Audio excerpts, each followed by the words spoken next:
Good morning, everyone. I wanted to make a video about Hecate and the crossroads of personal power. I just wanted to talk about my personal experience with Hecate, witchcraft, personal power, grappling with being a female and the power experience. I want to start by saying that, a little background. I was the kind of child that, because I've only been myself, I still have that question mark in my mind, like, how does this apply to everyone? And how does this just apply to me? So, feel free to leave your experience. Feel free to disagree. Feel free to be different.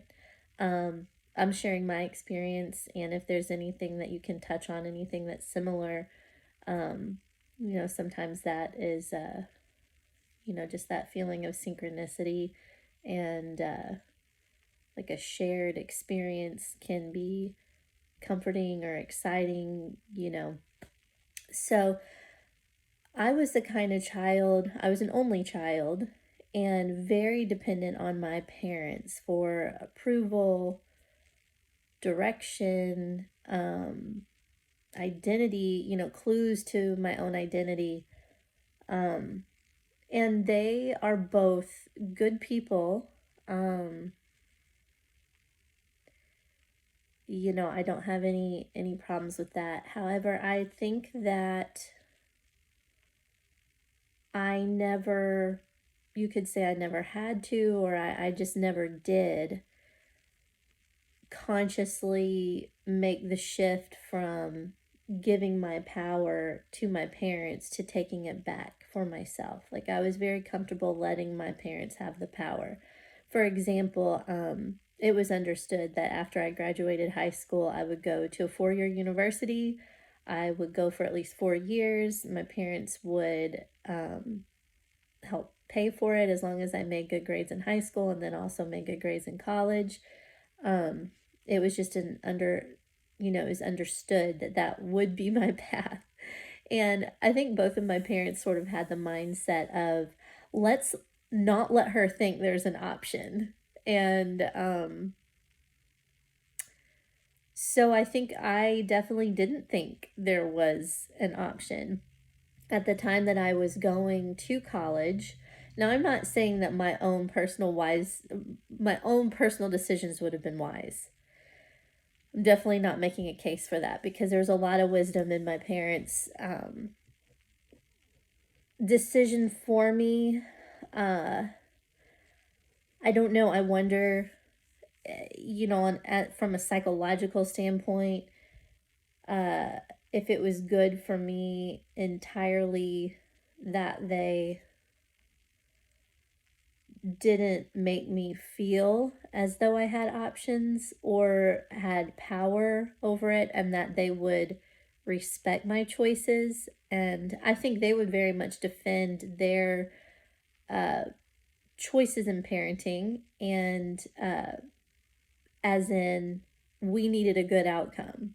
We knew what a better path would be for you. We knew what the odds would be. We knew that in the long run this would be what was best for you, regardless of what you felt that you wanted right then. And that is a slippery slope, because granted, I love my parents very much. They're two of my very best friends in this life. I feel like they're right in that it's much easier to go and get your education when you're young and you don't have a family, or anything else clouding your mind. I guess it can be argued, that's the best time to do it. You're not doing anything anyway. However, it could also be argued that when you have to fight for something, it means more to you. So I don't know. That's still a big question mark in my mind. I feel like for my personality, I think I would have made not that choice. And unfortunately, I know it's so textbook, but I had a serious boyfriend when I was 17 that I had to move away from when I started college. And I would have rather come back home. And I was willing to compromise with my parents. I will go ahead and I will continue my education, but I wanted to live at home and I wanted to go to a closer school to my home where I could have been in the nursing program, which compassion wise, I think great. I would be great in the nursing field, but I almost think that that compassion and empathy would take it to a place where, like, I can't stand to see people bleed. I can't stand to see them puke and suffer because it's like I feel like I'm right there with them. It's very hard for me to separate, which maybe I would have learned that. You know, I am a mother of 5, and so I've had to do a lot of work with that too. You know, like, you know, being present, being compassionate, holding space, and also not being destroyed so that you have something to offer that person, so that you can, you know, be a rock for that person. So, all that to say,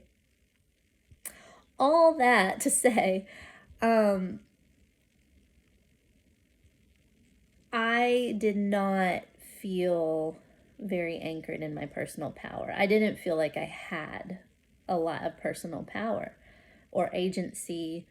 And I think I took comfort in that to a degree because, you know, from a fatalistic standpoint, you know, well, they'll make my decisions and that way I don't have the responsibility of if they go wrong.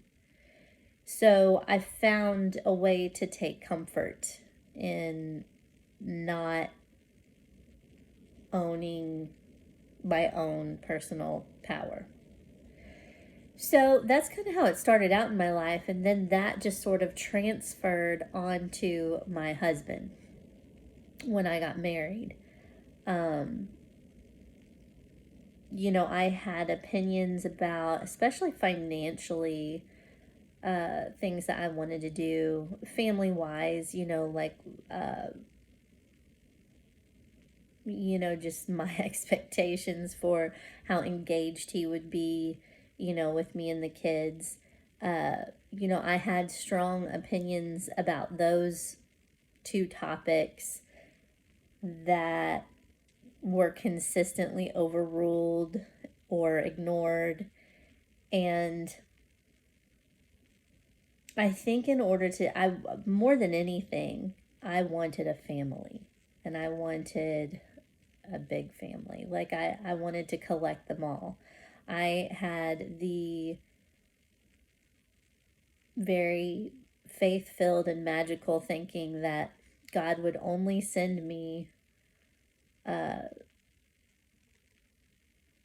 what I needed, you know, at that point in my life. So I was very open to receive whatever it was, which, you know, is very, you know, plugged into the same theme of I wasn't comfortable making my own decisions and being responsible for them.